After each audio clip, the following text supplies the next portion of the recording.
everyone, welcome back to my video. G'day everyone. I am getting closer to finishing the inside build of this bus. There's just a couple more big things that I need to build inside. One of those is my overhead cabinets, and that's what I'm going to be starting work on today. Alright, so my overhead cabinets are going to run both sides of the bus all the way along. Basically where you can see the insulation still showing is where the cabinets are going to go. You'll see I've built this extra little wall here in the stairwell. I was going to have a PowerPoint underneath the table here, but I decided it was going to be too much of a pain to get under there every time I wanted to plug and unplug something into it. So I've decided instead to create this wall here, which will serve a few purposes. Firstly, I'll be able to put a PowerPoint on the wall here, so it'll be easily accessible to all the things I want to use at my table. And then on the other side of this wall, I'll actually have space for a couple of hooks so I can hang Pepper's harness and lead and whatever else I want to put there. And the space inside the wall here gives me plenty of room to run power cables down to the PowerPoint. I'll also probably have a USB charging port in this wall as well, and possibly even a light on this side to light the entryway a little bit. Haven't quite decided on the light yet. But the other thing that this wall does is gives me an extra anchor point for these overhead cabinets. Now I've got a few places I can anchor this cabinet. So I can obviously attach it to the walls that will be at each end. And behind this insulation, I have two pieces of timber running the length of the wall here. So there's one piece here and there's another piece here. And both of those pieces are screwed into the actual metal frame of the bus. So they're really secure. So I'll be able to screw my overhead cabinets through this insulation into those timber pieces behind, and that should really help to secure them. Alright, so the idea is that I'll have these at intervals. So these will be like the dividers between my cabinets. They're not perfect, but that's fine. They don't need to be. There'll actually be core flute lining the inside of this as well. So I don't think the gap will be as noticeable once that goes in. And in any case, this is as good as I can get them. And it won't be the same, you know, like each little bit is different. So anyway, it's good enough for me. So here's one of my scribbles that'll give you a rough idea of what I'm building. So these are the curved pieces. So there'll be one of those at each end of the cabinet and one in the divider, like basically anywhere in between where I'm going to be wanting the doors to go. And then there'll be some longer pieces of timber running underneath that. That'll give me something to attach the floor of the cabinet down onto. And then there'll be some other pieces running in between the sections at the top here, and that's primarily so that I can attach the ply face on the front of these. There's a few different ways I could do this. I'm trying to do it in a way that uses up the pieces of timber that I have left, because I really don't want to be buying any more timber. And I don't have a lot of really long pieces left, so I'm just trying to do it in a way that uses up the long pieces that I have, and the rest will be made out of the short pieces that I've got left. Alright, so I've got all of the shapes marked out on this bit of ply, and I'm going to cut them as much as I can with the miter saw, and then I'll do the rest with the jigsaw. Alright, well, I just built a prototype cabinet because I just wanted to see if my idea was actually going to work. And it proved to be a bit trickier than I was expecting, but you know, what isn't in this bus? Can you see it behind me there? I'll show you what it looks like. So I was originally going to try doing this whole line of cabinets as one piece, but because I'm trying to use timber I already have without buying any new pieces, I don't have enough long pieces to do that. So I've decided to do them in sections, which I think is going to be easier anyway, because this one itself was really hard for me to hold up there while I screwed it in. I don't think I'd be able to manage like a full length one on my own. But anyway, so this is the cabinet. So I've got my two curved pieces at the ends. They're screwed into these pieces of timber that I said I had screwed into the metal frame of the bus. So I've used pocket holes to secure them in. There's one at the back there. And same at this end. So pocket holes. This one's also screwed into this side wall here. So it's really secure. Now, I've also put some other pieces in here because I wanted a little bit more meat to attach my ply facing. So I'm going to be facing the front of these cabinets with ply, so you won't see any of these screw holes or anything, just to neaten them all up. And then they'll obviously have doors on them that'll sit in the front there as well. And I've just got a floor on. This is just 7mm ply. Underneath these cabinets, you'll see here, I've got 2 lengths of 42 by 19mm pine running the length of the cabinet. And what I'm going to be doing is later on I'm going to be attaching just a piece of 3mm ply underneath these. And what that'll do is it just creates this little channel here, and that's where I'm going to be running the wires for my lights. So underneath these cabinets I'm going to be having some LED strip lighting. And so eventually, when I work out exactly which ones I'll be getting and where I want the screw holes, I'll put another couple of little bracing pieces across there that the lights can screw up into. And then the wires will be able to run in this area here. And you can see up this end, I don't know if you can see, there's a hole in there that goes through. This is actually my pantry cupboard, but the wires will be coming through here from the electrical bay, which is in here. And also on this side, I'm going to be having some 240 volt cable running along here, because I'm going to have, there was a power point going in the wall just there, and there'll be another power point in this wall here. So the 240 volt cable will need to run through here, and so I've cut these holes out for that as well. I decided to put them at the top because my thinking is I'll be able to run the conduit along here, and if necessary just sort of attach it to this, like the back, so you won't actually see it really when you open the cupboard door. It'll all be nicely hidden up there. It'll run through these ones the same when I do those as well.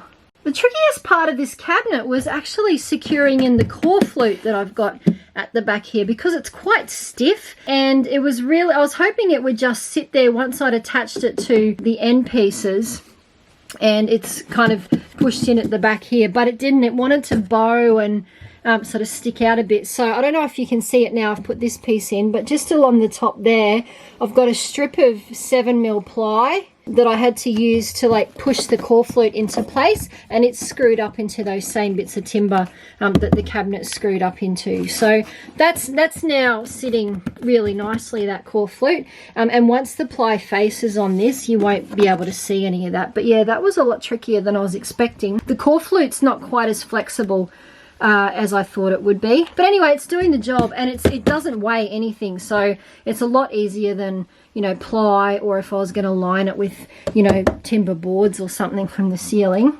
It's a lot lighter weight. This one here, the other thing I'm not terribly happy with is this is not straight.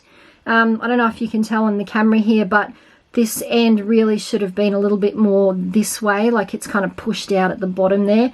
Again, I don't think it'll matter because the next cabinet will come up next to it. There may be like a gap at the top here, but once I've covered it with the ply face, you won't even notice that, I don't think.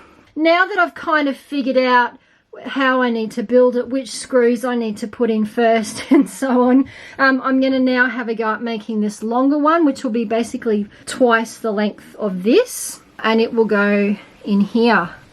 Alright, so I've got the basic frame for the cabinet done. So as you can see, these are just my 2 long pieces of pine, and I've got them, I've got these curved dividers screwed onto them with pocket hole screws. So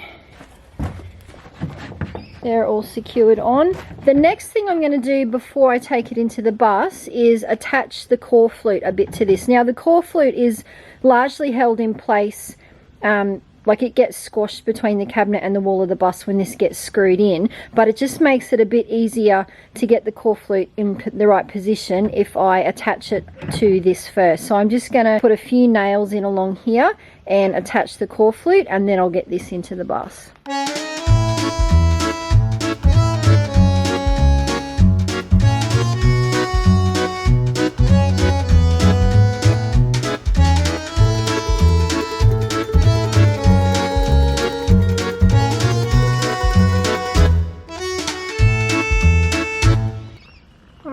So I've got that attached as much as I can.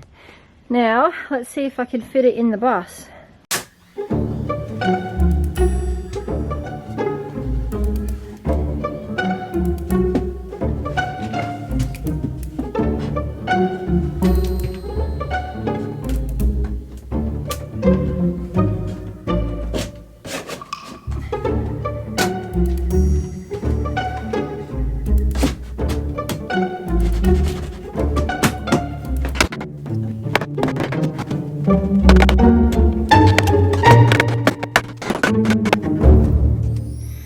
Alright, well this is why I wanted to try and do it as one whole piece, because I've got this pushed up as far as it'll go into the ceiling here, and you can just see it is so far out, like it's a good 5 or 6 mil lower than this cabinet.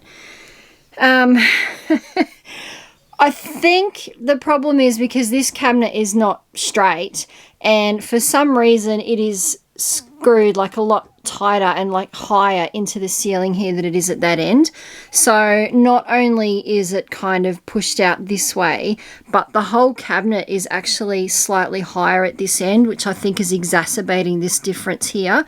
I cannot push this any higher up into the ceiling. So I think what I'm going to have to try and do is actually lower this cabinet and fix it up a bit.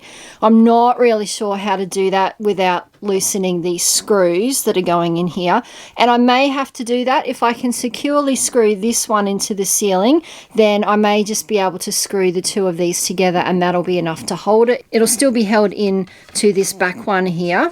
Yeah, but I need to be able to drop this corner of this cabinet down, otherwise I'm just not going to have any hope of getting that lined up, and it's going to look crappy. Alright, well, I took the pocket hole screws out of the top of this one and it did drop down a little bit.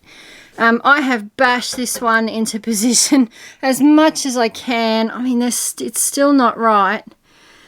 I think that's the best I'm going to be able to do. Anyway, I'm going to try screwing it in. Hopefully the screws will help to pull it up a little bit as well. This is the problem when you do it in sections, is that, you know, everything in the bus is so uneven.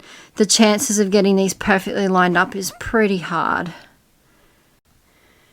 Alright, well, it is screwed in and it's definitely better than it was. This is not too bad at the front here. There's a little bit more of a step at the back, which hopefully won't be an issue. I'll just cover that with ply and I don't think you'll notice that. In any case, that is the best I can do. I had to screw this one into this just to, you know, to make sure they're both secure, which means this one is now also not quite straight. But again, I'm going to be covering it with ply, so hopefully I can adjust for that and it won't be so noticeable. Yeah, gosh, this is hard. And I've just trimmed up the core flute along the front here. It's actually sitting really well this time. I think I nailed it on a bit better this time. For this one, I didn't nail it to this back piece along here, and I think that helped with this one, just to get it started off at the right shape as well as nailing it into these. That's the only thing I did differently, but it just seems to be sitting a lot nicer. I probably don't even need to put the strips of ply here because it is sitting like right up nicely against the ceiling. Whereas this one was kind of bowing in and not having a nice curve at the back. But I will still put the ply strips on just because there's only like a little bit of the core flute being held on by the nails here. And if they were to come loose, it wouldn't take much for this to sort of pop out. And over time it might, you know, come away, and I would have to take the whole cabinet off to fix that. So I'm definitely not interested in doing that now. So I'll just put these strips of ply up here. I'll screw them into this timber batten that's running under the insulation here, and that'll just help to keep the core flute in place. So I've just put a few more brackets on these cabinets because I wasn't happy with just having the pocket holes going up into here. With the amount of like bashing and clamping I had to do, I think there's a lot of pressure on those screws to hold it in place. So I just wanted to do a little bit more. So I've put some extra brackets in here. So these screws are going up into this as well. These screws here actually go all the way through this, so holding both of them on, so really secure.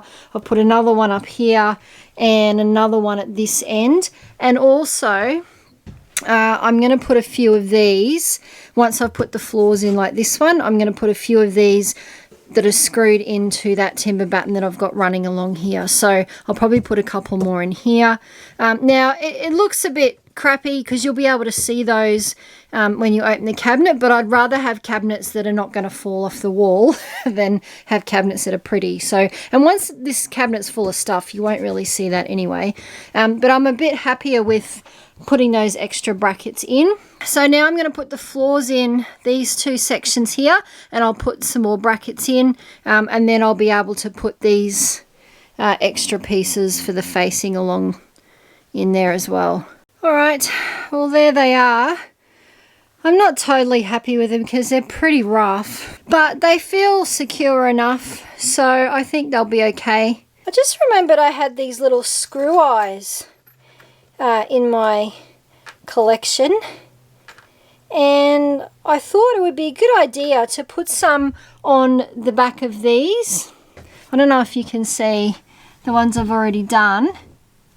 See, I've put some screw eyes up there because I'm thinking I could just run a little cable tie through that, and that will help to hold up my conduit, my power cables that are going to be running along there to stop them falling down, and you won't see them at all. So I'm just going to put 3 in each section. So I knew these would come in handy for something one day. So the next thing I'm going to do is put the ply facing on.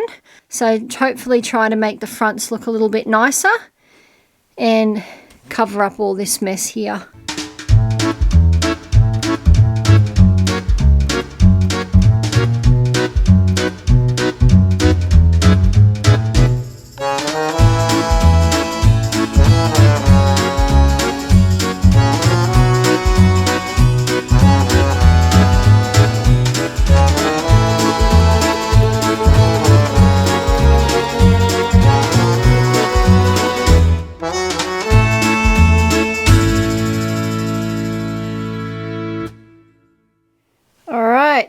Well, there they are.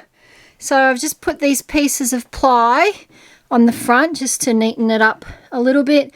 It's still a bit rough, but that, you know, that's the best I can do, and I'm happy with that.